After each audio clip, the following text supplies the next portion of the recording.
오늘의 사연 시작하겠습니다. 안녕하세요. 처음으로 이렇게 사연 하나 남겨봅니다. 나이는 중요한 게 아니니 밝히지 않을게요. 오래전 제 나이 28, 남편이 20살 되던 해에 저와 결혼했습니다.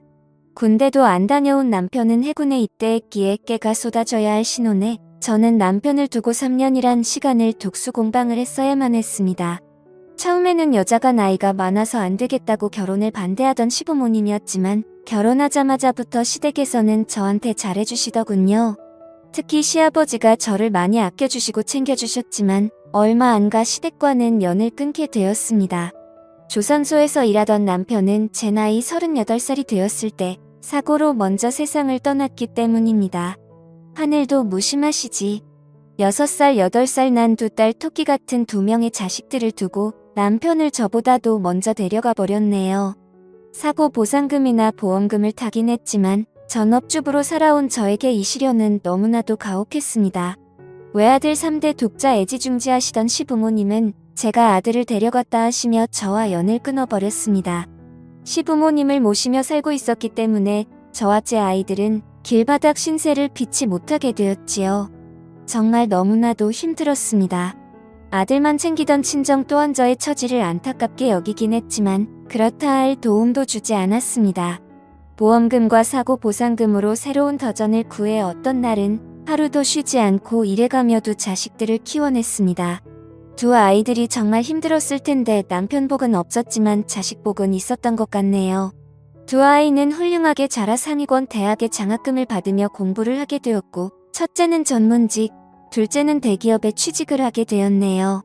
두 자식들은 저한테 그동안 너무 고생했다며 이제 자기들이 저를 부양할 수 있으니 당장 직장부터 관두라고 하더군요.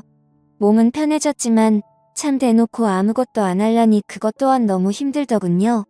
집에만 있어도 되는가 싶기도 하고 여유가 생기니 그동안 참아왔던 것들이 한 번에 터져 나오더라고요. 그러던 중에 제가 공장에서 일하던 시절 친하게 지냈던 언니를 우연찮게 만나게 되었습니다. 잘 지냈냐고 보고 싶었다고 둘이서 한참을 볼을 풀었습니다. 듣자 하니 이 언니는 이미 몇 년 전에 은퇴를 한 상태였다고 하더라고요. 제 아이들이 보고 싶다고 하여 아이들 덕분에 요즘 편하게 지내게 되었다고 자랑 좀 했습니다. 언니와는 가끔씩 만나며 친분을 다져왔는데 그러다 보니 어느 날 고민 아닌 고민거리를 언니에게 털어놓게 되었습니다. 그동안 자식 키우는 데만 집중해서 살아와서 몸은 편해지고 여유로워졌는데 뭘 해야 할지 모르겠다고요. 언니는 그런 게 고민이었으면 진작 말하지 그랬느냐며 저에게 새로운 세상을 가르쳐줬습니다. 여러 취미 활동을 하던 언니가 이런저런 자리에 저를 데려가기 시작했어요. 스포츠 댄스도 배우고 등산도 다니고 제 인생에 해보지 못할 것 같았던 골프도 배우게 되었습니다. 자식들 뒷바라지하느라 일만 하면서 살아 몰랐는데 세상에는 할 게 너무나도 많다는 사실을 알게 되었습니다. 언니는 언제부터 이렇게 인생을 즐기면서 살기 시작했는지 아는 사람들도 참 많더군요. 새로운 걸 하게 되면서 그동안 느낀 적적함은 많이 사라졌지만 그래도 뭔가 채울 수 없는 아쉬움이 강하게 남더라고요. 그러던 중에 언니가 저에게 제안을 하나 해왔습니다. 하루는 저보고 묻지마가 뭔지 알고 있느냐고 물어보더라고요. 좋은 이야기는 들어본 적이 없으니 같이 가자고 물어보는 언니의 말에 한사코 거절의 의사를 표현했지만 앞으로 살아봐야 얼마나 더 살겠냐며 저를 계속 설득을 하더군요. 결국 언니의 간곡한 부탁에 모시겨 한번 다녀와 보기로 했습니다. 약속 장소로 가니 관광버스가 한 대 서 있었어요. 막상 정말 저 버스에 몸을 싣는다 하니 긴장이 되고 가슴이 쿵쿵 뛰더군요. 언니한테 이거 은근히 긴장된다고 하니 언니는 사실 혼자서 몇 번 와봤다면서 잘 설명해 줄 테니 떨지 말고 있으라고 하네요. 버스 문 앞에 있는 남자에게 다가가니 어디 산으로 가시는 분들이냐고 서글서글하게 인사를 하더군요. 회비를 내고 안에 들어가니 버스는 벌써 절반이 넘게 차 있었습니다. 언니와 나란히 자리에 앉아서 버스에 누가 있는지는 확인도 하지 않고 수다를 떨고 있었습니다. 언니가 설명해 주기를 소지품 집기 같은 걸로 짝을 맞춰줄 것이라고 하더라고요. 일단 짝이 정해지면 장소에 도착하기 전까지 여자는 안쪽에 앉고 남자는 바깥쪽에 앉아서 놀 거라고 말해줬어요. 설명을 듣느라 정신없이 있는 가운데 버스에 어떤 사람이 탔는지는 당연히 확인도 못하고 있었어요. 잠깐 언니에게 찝적대는 남자분이 계셔서 대화에 공백이 생겨 혼자 신나게 그 남자와 떠들고 있는 언니만 바라보다가 주변이나 둘러볼까 하며 고개를 들었는데 정말 심장이 내려왔는 듯 했습니다. 20년간 얼굴 한 번 못 보고 지낸 시아버지가 버스에 오르시는 걸 봤기 때문이죠. 시아버지도 저와 눈이 마주치게 되었고 적잖이 당황한 듯 보였습니다. 언니는 이미 옛저녁에 아까 그 남자와 합석을 해서 제 옆에서 사라진 상태였어요. 버스를 탈 때 봤던 서글서글하게 인사하던 사람이 마이크를 들고 진행을 하기 시작하더군요. 그냥 돈 받는 사람인 줄 알았는데 알고 봤더니 사회자였어요. 차가 출발하자마자 신나는 음악이 흘러나왔습니다. 사회자는 고속도로에 진입하게 되면 남편 마누라 생각은 출발하던 곳에 두고 오라고 하며 오늘 하루만큼은 고민 없이 재밌게 보내자고 말하며 능숙하게 진행을 하더군요. 하지만 아무리 남편 없이 지낸 세월이 20년이라고 해도 저 멀리 앉은 시아버지 뒤통수를 보고 있자니 고민이 안 될 수가 없었지요. 아직도 짝이 없는 사람이 있냐고 하며 혼자 앉아있는 사람들을 둘러 모아 남자들의 소지품을 걷어갔습니다. 시아버지도 제 눈치를 보신 건지 저처럼 끝까지 짝을 찾지 못하고 혼자 계셨어요.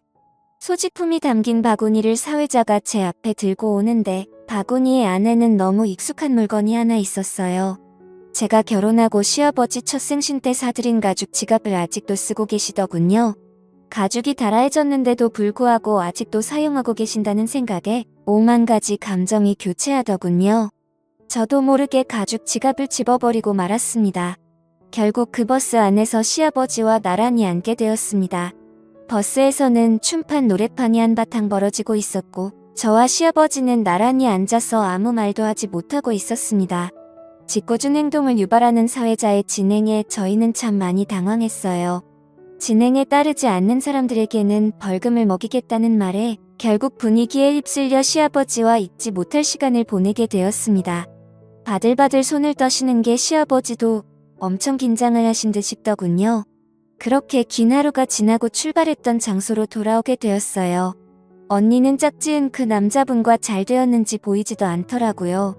그렇게 북적북적했던 하루가 지나고 주차장에는 저와 시아버지 단둘밖에 남지 않았습니다. 시아버지의 차량까지 걸으며 하루 종일 나누지 못한 이야기를 나누게 되었어요. 저한테 용서를 구하고 싶다고 하더라고요. 아들이 떠난 건 제 잘못이 아닌데 그때 왜 그랬는지 매일을 후회로 보내고 있다고 하시네요. 시어머니는 잘 계시냐고 웃는 저희 말에 아들이 얼마나 보고 싶었는지 5년 전에 돌아가셨다고 씁쓸하게 한마디 하시더군요. 시아버지도 혼자서 외롭게 지내셨고 그 외로움 속에서 제가 느꼈을 기분을 생각하니 저에게 큰 죄를 지은 것 같다는 생각을 하셨답니다. 그동안도 몇 번이고 저에게 잘못했다 용서를 빌고 싶었지만 이미 10년도 넘는 긴 시간 동안 연락 한 통 없이 지내왔으니 어디서부터 저를 찾아야 할지도 도무지 감도 안 잡혔다 하시네요. 20년 만에 시아버지 댁에 처음으로 들르게 되었습니다. 제가 살던 그때와 달라진 것 하나 없더군요. 저는 생전에 저와 같이 쓰던 신혼 방마저 그대로 유지하고 계셨어요. 시어머니가 쓰시던 방도 깨끗했습니다. 그동안 그 방을 정리하며 얼마나 많은 후회를 하셨을까 하는 생각에 저도 모르게 눈물이 나더라고요. 그렇게 그날 밤 시아버지와 한참을 부둥켜 안고 울었습니다.